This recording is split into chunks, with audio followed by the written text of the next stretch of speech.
नमस्कार दोस्तों, स्वागत है आपका हमारे YouTube चैनल में। इसका एक टुकड़ा खाते ही औरत को आप खुश कर सकते हैं।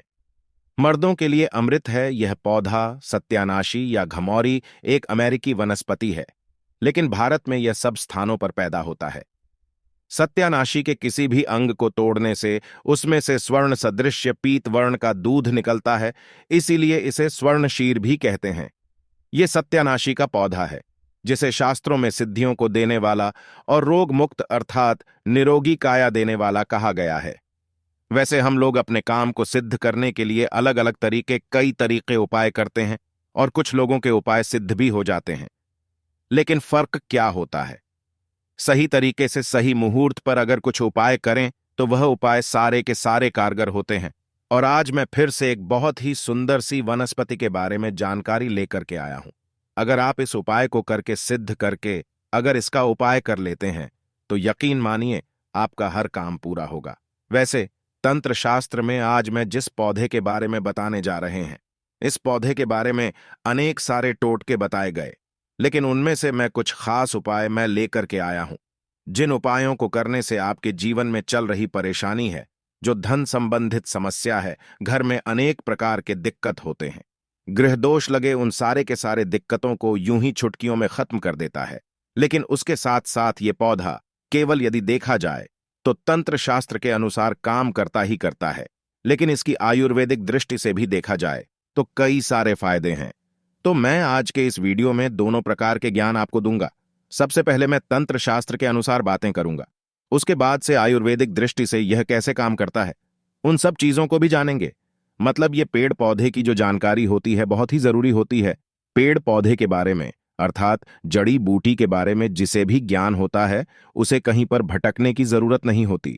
घर पर बैठे ही सब कुछ कर लेता है, सब कुछ प्राप्त कर लेता है। ना तो उसे कोई बीमारी छूती है, ना तो उसे धन दौलत की किसी चीज की कभी कोई कमी रहती है। सही तरीके से बस उस उपाय को जानने की जरूरत है, क्योंकि पेड़ पौधे में हमें भी पता होता है कि देवी देवताओं का अंश होता है, और पेड़ पौधों का पूजा करने से, उपाय करने से तथा उनको अपने साथ में होने वाली बीमारियों का इलाज करने में हर तरीके से फायदेमंद होता है। जो जड़ी बूटियों का इलाज किया जाता है क्यों इतना जल्दी कारगर होता है, और जब यह काम करता है तो जड़ से ही ठीक कर देता है, क्योंकि इसमें दोनों की दोनों प्रकार की शक्तियां पाई जाती हैं। एक तो देखा जाए तो दैवी, और ऊपर से जो घरेलू उपचार है उसके अंदर के जो खुद के गुण हैं, दोनों के दोनों, जहां पर दवा और दुआ दोनों काम करता है, या कैसी भी बीमारी हो, हर प्रकार की बीमारी ठीक होती है। तो बस आज आप वीडियो के अंत तक बने रहिएगा। मैं एक बहुत सुंदर सा वनस्पति के बारे में लेकर के आया हूं जो आपको स्क्रीन पर दिख रही है। इस पौधे को शायद आप अपने घर के अगल बगल नाले के पास, नहर के पास, तालाब के किनारे, रोड पर कहीं ना कहीं देखा ही होगा। देखिए कैसे कैसे इसकी पत्तियों में कांटे लगे होते हैं, लेकिन इसका जो फूल होता है ना, बहुत ही सुंदर सा गोल्डन कलर का होता है। इसका जो है ना, यह जो पौधा आपको दिखाई दे रहा, शायद आप इसका नाम जानते होंगे, लेकिन मैं तो इसे भ्रमडंडी के नाम से जानता हूं। वैसे ही आप इसे कहीं पर ढूंढेंगे तो कुछ लोग इसे सत्यानाशी के नाम से जानते हैं। और ये एक अमेरिकन पौधा है, और दिखने से ऐसा लगता है कि यह जंगल वाला, पहाड़ी वाला, नदी में पाया जाता होगा, नदियों के किनारे, लेकिन ऐसा कहीं कुछ नहीं है। यह हर जगह पर पाया जाता होगा। गांव में हो, चाहे देहात में हो, चाहे शहर में हो, नदी नाले के किनारे, सूखी जगह पर भी यह पाया जाता है। इसके कई सारे टोटके हैं, लेकिन इनमें से बस कुछ मैं आज के इस वीडियो में आपको बताऊंगा। जिसके फूल होते हैं ना, फूल के भी, पत्ते के, बीज के भी, जड़ के, हर तरीके से यह बहुत ही चमत्कारी काम करता है। यदि आप जो है इसका सही तरीके से उपाय जो है किसी भी दिन कर लें, अगर आप इसका उपाय किसी खास दिन करना चाहे, जैसे मान के चलिए दिवाली हो गया, अमावस्या हो गया, पूर्णिमा हो गया, कुछ ग्रह नक्षत्र वाले कुछ ऐसे खास दिन होते हैं, उस दिन भी यदि आप इसका उपाय करते हैं तो यह उपाय जो है कारगर होता है। तो बस यह छोटा सा उपाय, बस अपना कुछ कीमती समय निकालकर ये आप किसी भी दिन शाम के समय जो है आप इस उपाय को कर लीजिएगा। यकीन मानिए आपके जो जन्मों जन्मों से चल रही समस्या है यूं ही खत्म हो जाएगी। माता लक्ष्मी की कृपा लग जाती है। तो कैसे करना, ध्यान से, ठीक है? सबसे पहले आपको अगर पूर्णिमा को करना है, अमावस्या को करना है, दिवाली के दिन करना है, कोई खास दिन अगर करना है, जैसे ग्रहण लगा हो उस दिन करना, तो भी आप कर सकते हैं, कोई इसमें बात नहीं है। सबसे पहले एक दिन पहले इसको निमंत्रण देकर, मतलब अगर अमावस्या के दिन एक दिन पहले क्या करना है, उसको जाकर के निमंत्रण देकर के आना है, और रात के समय में उसको उखाड़ करके लाना है। ठीक है, उसके बाद से जब आप उखाड़ करके लाते हैं तो आपको पूरा दिन भर जो रखे रहना है, लेकिन जब आप लाते हैं तो नंगे पैर जाइएगा। नंगे पैर आप जाइए लाइए और अपने घर पर रखे रहिए। लेकिन जब लाते हैं तो इसको क्या करते हैं? सबसे पहले अच्छे से धो लीजिए। धोने के बाद इसके ऊपर जो गंगा जल का जो छींटा मार देना, ताकि यह पवित्र हो जाए। इस पर अगर किसी प्रकार की कोई गंध हो तो, क्योंकि गंगा जल छूटने से क्या हो जाता है, कोई भी चीज पवित्र मानी जाती है। और पूरा का पूरा पौधा जो है उखाड़ करके लाना है, ठीक है। और पूरा का पूरा पौधा जब उखाड़ कर लाते हैं तो गंगा जल से पहले पवित्र कर लेना। उसके बाद से क्या करना, पंचामृत से भी इसको क्या करना है, स्नान कराना है। पंचामृत से स्नान कराने के बाद शाम के समय में आप ध्यान से सुनिए क्या उपाय करना है। सबसे पहले आपको एक लाल कपड़ा लेना है। लाल कपड़ा में इसकी जड़ को, ठीक है, इसके जड़ को क्या करना है, रख करके बांध देना है, ठीक है। एक पोटली बना लेना है। इसको क्या करना है, माता लक्ष्मी के चरणों में समर्पित कर देना है, रख देना है। वहां पर आपको माता लक्ष्मी के बीज मंत्र को बोलना है 108 बार, ओम महालक्ष्मी नामक। इस मंत्र को 108 बार बोलेंगे तो उसमें जो पोटली है उसमें माता लक्ष्मी की देवी शक्ति चली जाती है, और इस तरीके से वह जो जड़ है ना, अब उसमें सिद्धियां प्राप्त हो जाती हैं। क्योंकि गुलाब भी कांटों के बीच में ही खिलता है, और यह भी फूल जो हमारा दिख रहा सत्यानाशी का, कांटों के बीच में ही खिलता है।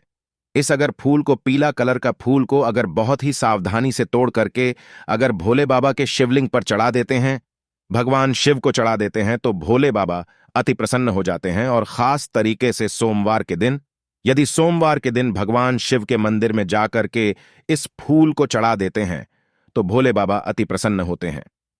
इस फूल को आप हल्का मत समझिए, इसमें बहुत बड़ी शक्ति पाई जाती है। लेकिन सही तरीके से उपाय करने पर, अगर इस उपाय को, अगर इस पुष्प को ले जा करके भगवान शिव के मंदिर में चढ़ा देते हैं तो आपके जीवन में कैसी भी समस्याएं चल रही हैं, कोर्ट कचहरी का चक्कर चल रहा है, खास तरीके से किसी से लड़ाई झगड़ा हो, कोई दुश्मन हो, कोई शत्रु हो, तो बस यूं ही यह सारे के सारी चीजें खत्म हो जाएंगे। कोर्ट कचहरी में आपको विजय की प्राप्ति होगी। इसके साथ साथ में आप एक और उपाय कर सकते हैं। जो इसकी जड़ होती है, इसको लाल कपड़े में रख करके, ठीक है, दाहिने हाथ से आपको इस काम को करना है। लाल कपड़े में रखकर सबसे पहले अपने घर के पूजा मंदिर में कुछ समय के लिए रख देना है। और जब आप किसी काम को करने के लिए जाते हैं, मतलब कोई भी काम आप करते थे, हमेशा उस काम में कोई ना कोई रुकावट हो जाती थी, काम पूरा ही नहीं होता था। कोर्ट कचहरी का चक्कर है, आपको उसमें जो विजय प्राप्ति चाहिए, तो आप इस उपाय को कर लीजिएगा। कहीं भी कोई भी काम करने जाते हैं, वह काम सफल होता है, तो करना कैसे, आपको लाल कपड़े में इसकी जड़ को लेकर के कुछ समय सबसे पहले अपने घर के पूजा मंदिर में रख दीजिए, ठीक है। उसके बाद से उसको उठा करके आपको अपने पॉकेट में रख लेना, और जिस भी काम को करने जाते हैं उस काम को करने के लिए निकल जाइए। 100 नहीं, 105% की गारंटी के साथ कह सकते हैं कि वह काम आपका होकर के ही रहेगा, चाहे कोर्ट कचहरी में आप क्यों गलत क्यों ना, क्योंकि पक्ष आपके, फैसला आपके पक्ष में ही होगा। इतना ही चमत्कारी उपाय होता है। तो चलिए अब हम लोग जो है इसके जो आयुर्वेदिक हैं उसको हम लोग समझ लेते हैं, क्योंकि इसका आयुर्वेदिक उपाय भी समझना जरूरी है। इसमें दैवीय शक्तियां तो है, दैवीय शक्तियां के साथ साथ इसका कुछ अपना जो गुण होता है, उस गुण के कारण, कुछ औषधीय गुण के कारण या अनेक प्रकार की बीमारियों में क्या करता है, ठीक काम करता है। वैसे कोई भी जड़ी बूटी होती है, उसमें एक नहीं अनेक प्रकार के रोगों को खत्म करने का तरीका होता है, खत्म करने का पावर होता है। लेकिन हम लोग जानते नहीं हैं, और जानकारी के अभाव में हम लोग यूं ही खरपतवार समझकर इसे यूं ही उखाड़ करके फेंक देते हैं। लेकिन ये जो कांटेदार पौधा है ना, इसको हल्का मत समझिए। अब इसका उपाय आप समझ लीजिए। बहुत ही चमत्कारी पौधा है। कैसे करना है ध्यान से समझिए। पहला नंबर का जो देखा जाए, यदि आपके जोड़ों में दर्द बना रहता है, हड्डियों में है और कहीं कहीं पर सूजन लग गया है, चोट हो गया है, तो वहां पर आपको, मतलब चोट संबंधी कोई भी समस्या हो, जो बाहर के क्षेत्र में स्किन पर एक्सटर्नल कोई भी हो, चोट लगा हुआ हो, तो आप क्या करना है कि इसका जो बीज होता है ना, इसके बीज का तेल आता है, ठीक है। यदि इसके तेल को मार्केट में बोलेंगे, सत्यानाशी का तेल तो बड़ी आसानी से मिल जाता है, आप ऑनलाइन भी मांगा सकते हैं। तो सत्यानाशी के तेल की क्या करिए, आप वहां पर मालिश करिए। यकीन मानिए जैसे सूजन हो तो आप इसके पाउडर लीजिए और 20 ग्राम इसके पाउडर को ठीक से 20 ग्राम पाउडर को पानी में मिला करके या पानी के साथ आप जो किया करिए सुबह शाम लेना शुरू कर दीजिए। 100% आपको लाभ मिलेगा। अगर यह आपके घर के आसपास मिलता है, अगर उसका पाउडर बनाकर रखें तो बड़ी अच्छी बात है, फ्री में हो जाएगा। वैसे यह जो सत्यानाश का पौधा या त्वचा संबंधी रोग होता है, कुष्ठ रोग होता है, कुछ अनेक प्रकार के कुछ एक्सटर्नल यदि शरीर पर दाग धब्बे तो वहां पर भी इसका पेस्ट लगाने से क्या की वहां पर राहत मिलती है। ठीक है, बहुत ही जबरदस्त और खास तरीके से अगर आपको दाद खाज खुजली भी होता है, अगर इसका तेल अगर इस्तेमाल करते हैं, दाद खाज खुजली कैसी भी हो पुरानी ठीक हो जाती है। तो आज के इस वीडियो में ये जो सत्यानाशी जिसे ब्रह्मडंडी के नाम से भी जाना जाता है, इसके बारे में मैंने दोनों तरीके के उपाय बताए हैं। एक तंत्र शास्त्र के अनुसार उपाय बताया, दूसरा आयुर्वेद का उपाय बताया है।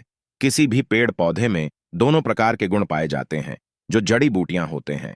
एक तो औषधीय गुण उसमें होते हैं, साथ ही साथ उसमें जो क्या होते हैं कि दैविक गुण भी होते हैं।